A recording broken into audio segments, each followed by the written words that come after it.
What if everything we thought we knew was wrong? What if a deeper truth has been hidden in plain sight, buried in ancient languages, masked by mistranslations, and distorted over time? A truth that challenges belief, rewrites history, and reshapes everything we thought we understood about the origins of humanity. Jordan Maxwell, known for his decades of research into religion and hidden systems of power, dedicated his life to uncovering how ancient knowledge continues to shape the world around us, from symbolism and scripture to politics and control. In this episode, Creating Man in Our Image, from the Gaia original series Secret Life of Symbols, he examines one of the most overlooked details in the Bible, the Hebrew word Elohim. Typically translated as God, Jordan claimed that Elohim is a plural term in Hebrew, one that actually means gods. His interpretation challenges long-held assumptions about divine creation and sets the stage for a deeper look at what these ancient texts may have been telling us all along.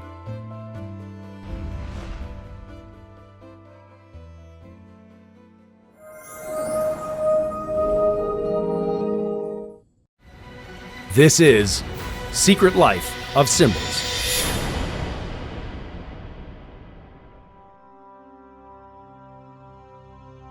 If we go back to Genesis 1, the very first chapter in the Bible, Genesis 1, so many people today believe and have been told, and that's why they believe it, that God made us, God made man. And they will point to the scripture that says God created Adam and Eve. And then they will say, see, there it is, God made man. But that's not what the Bible says. It doesn't say that God made man. In the beginning, the first chapter of Genesis says, in the beginning, God created the heavens and the earth. But that's not exactly what it says in the Hebrew.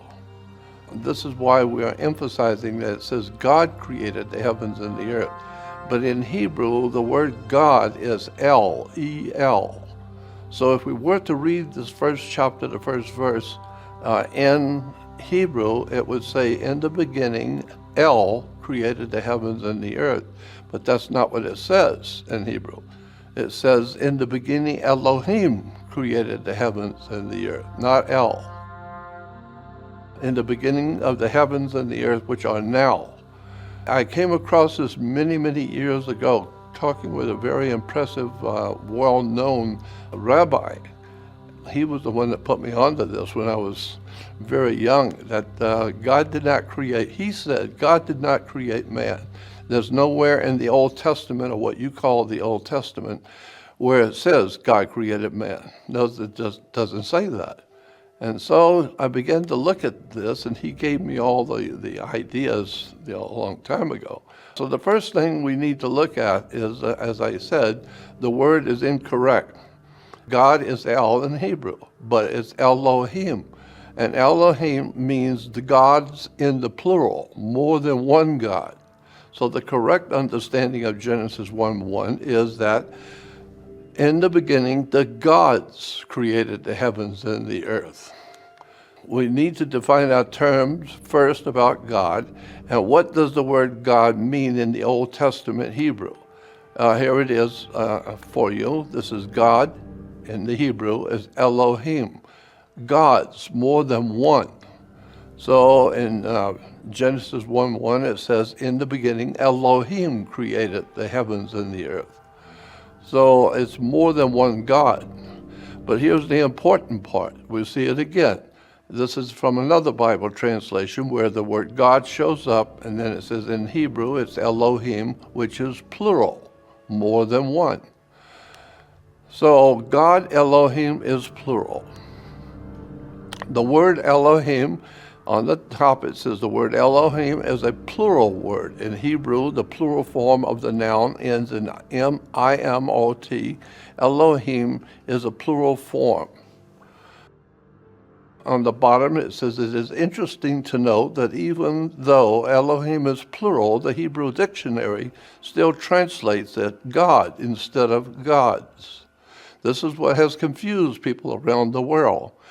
because the actual word in the Bible is God's. And this is why you will see in a lot of the reference works, they will make the distinction and show you this, the plural form of El.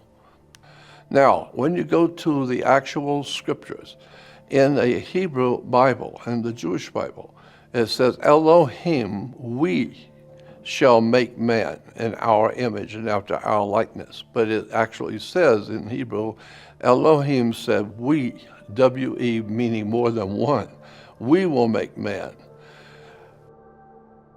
Remember the Moses with the Ten Commandments, where Moses receives the law and the Ten Commandments from God. And what is the first commandment? The first commandment says, I am the Lord your God, who have brought you out of the land of Egypt and out of the house of bondage, and you shall have no other gods before me. He didn't say there are no other gods. He just said, you will have no other gods before me. The emphasis I was told many years ago was, Rabbi pointed out, is that God is saying to the Hebrew people with the Ten Commandments, I am the Lord your God. You picked me. So there's a group. What I'm saying is that picture, say, 12 or 14 different gods, and each one is equal to every other one. But if you pick one, and you make a deal with that one God, then you have a relationship with that God. And so this is why God says to the Hebrews, I am the Lord your God, and I shall not have any other gods before me. So basically, it's like a young man telling his fiance, there are many other young men out there like me, but I'm supposed to, I'm going steady with you, so I don't want to have any other young men in my place. So God was a jealous God, but it's understandable if there were many other gods. So, thou shalt have no other gods before me. He didn't say there weren't any. Now, if you read from Exodus 20, verse 3, this is just some of the ways that it is expressed in different translations. Thou shalt have no other gods before me. Yes, have no other gods. Then in the Hebrew, the third one down is from the Hebrew Bible, and it says, "Thou shalt have no Elohims in my presence." So the ancient Hebrews realized that the word was mentioning more than one God, but it's the Christianity today that has caused that Elohim to be brought down to a singular term. And there's a lot of talk about this now, and it's starting to come out that there's a lot of question about what does Elohim mean. Well, it just means more than one deity. Judaism is said to be a first monotheistic religion. Mono meaning one, theistic meaning the study of God. But in point of fact, Judaism is not a monotheistic religion. It's the correct term is Heno, H-E-N-O, Henotheology. Henotheology means picking one God out of a group. And so if you pick, as I said, if you pick one God out of the group, then he is your God and you are his people. It doesn't mean that that's the only God in the whole universe. No, it's just your God. Deuteronomy 11:16 says, "But be careful not to let yourselves be seduced, so that you turn aside serving other gods and worshiping them." So the Jewish God, the God of the Jews, was telling them, yes, there are other gods, but don't be worshiping them. First, you need to know that the people we call the ancient Hebrews were not Hebrews as such. They were, in fact, Phoenician or Canaanites, and this is where you can trace back in the encyclopedias and the dictionaries about ancient Cana and the ancient area we call today Israel and Lebanon, that whole area. They were called Canaanites. Here we have another article. This one was from a Jewish magazine, and it talks about it is the faith of the people of Judah, and it's the developed faith of the Semitic people known as Hebrews or Israelites. It is recognized as the first religious tradition noted for its monotheism. Then it goes on to say the Hebrew tradition did not begin as monotheism. So then we find out that all the people of the Middle East were anything but monotheistic.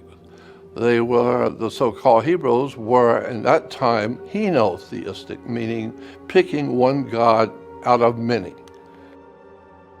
Here at Liberty University, they had articles about henotheism toward the assessment of a divine plurality in the Hebrew Bible. I'm hoping to show you that this is understood in many Bible reference works, the word henotheism, and what it actually means. The God of Israel and ancient peoples' growing understanding from henotheism to monotheism. We see this happening with the human race for thousands of years. Things change. One religion begins and has a particular understanding of God, and give it 1,000 years and that changes, and add another 1,000 years and it changes again, until today we have a whole new understanding that there was only one God in the universe and he created man, which in point of fact is not true. The one article in the middle that was read, it says, we have previously established that the mighty ones are the sons of God, the assembly of messengers, and that Yahweh was a part of these messengers. If you would like to watch the full episode, available exclusively on Gaia, follow the link in the description. Or head to our Gaia portal at gaia.com/fifthkind. Next, Jordan Maxwell sits down with George Noory on the Gaia show Beyond Belief. We've got a lot of celestial objects that are tied into religion as well. How come? Well, especially Saturn. Saturn is very, very important to world religions. Why? Religions. It's very important because Saturn was the inhibitor, and he was referred to as the Lord of the Rings. Well, of course, Saturn is Lord of the Rings. Right. They're still making movies in Hollywood about Lord of the Rings. And so today, Did the celestial objects lead religion into the direction that it's gone into, or vice versa? I think that somebody led us into this, and I believe, it's my personal opinion, that we have extraterrestrial or other world knowledge that's been given to us. I mean, Nikola Tesla said that. He said that all of his inventions, he would leave a pad and pencil by his bed at night, and the next morning would be an invention. Right. And so somebody was leading him. Well, somebody's leading us and telling us about the gods and the planets and who they are and what they do, and we call it astrology. No, where are we getting this information from? Somebody is guiding our destiny, and we don't know who it is. But we're just following. We just, as people do, they just follow. We're sheep. We're sheep. And somebody is guiding our destiny because we don't understand. We don't do our homework. Do you know who that somebody might be? Well, the scriptures talk about, I have a video called Cosmocratorus or Cosmocrat. And it's dealing with this very subject of who these entities are who are leading the destiny of the whole world. The Illuminati? The Illuminati, so to speak. Angels, are they symbolic? No, I think angel simply means messenger of God. See, El in Hebrew is God. And so angel is a messenger of El, or a messenger of God. What God? Who's God? Now you open up a can of worms. Another can. Eric von Daniken talked about angels. Exactly. We have figures like angels. An angel, in our normal knowledge, is a being, a messenger coming from God, down from the sky. We represent angels with wings, with halos around their head. But these angels were not fine guys. These angels had sex with some humans. These angels were no spirits. These angels had war among each other, described in other texts. So we must change the word angel into the word extraterrestrial. And an archangel is one of the leaders of one of the group of the extraterrestrials. We must change only about 10 words in the old so-called holy writings, and we change the complete meaning. And exactly this takes now place in our time. Are they extraterrestrial, Jordan? Yes, they have to be. You ask any child, do you believe in God? Yes, where is God? He's out there. Up there. Well, if he's out there, it means he's not from Ohio. He's out there. That's extraterrestrial. And then, do you believe in angels? Yes. Well, where are they? They're out there with God. So, Where are we headed as humans? well, Mankind. first of all, we have no understanding at all about religion and theology. You hear it talk about Lucifer. Everybody thinks Lucifer is the devil. Well, actually, in the book of Revelation 22:16, Jesus says, Jesus, I am Lucifer. I didn't say that. He said that. It's in the Bible. I got to look for that. Yeah, it's in Revelation 22. It's the last chapter in the last book of the Bible. Is there hope for mankind, Jordan, in your opinion? Well, it's going to, you see, there's only going to be a small people who are awakening, who want to know. Most people don't want to know. They're having too much fun just being human, going to parties and kicking footballs and having fun with whatever they're doing and running after material possessions. And nobody wants to know until it's time to leave this world. And when you finally are ready to leave this world, now you're thinking about, where am I going? Well, now it's a lousy time to start thinking about that. You should have thought about that a long time ago and figure out who you are, where you've come from, and now where are you going? And why were you even here to start with? So how do we create a better world for people? I think first of all, it's going to require the whole human family, which sounds impossible. The whole human family is going to have to take another look at what is called humility. You're going to have to be humble enough to admit you don't know everything. Maybe you should understand religion, understand government, where do courts come from, why do we have police, why do we have the world we have today? It's because we don't understand where things come from. I mean, why do you have police? Or why do you have to go to court? You play basketball on a court. You play tennis on a court. How do you play tennis on a court? You play with a racket. Come on. Once you understand words and terms, you begin to see how the system that we live under is set up. And it's been set up a long time before your grandmother was ever born. And you may not like the way it's set up. That's too bad. You came in the last 5 minutes of the movie and you don't know what the whole story of the movie was all about.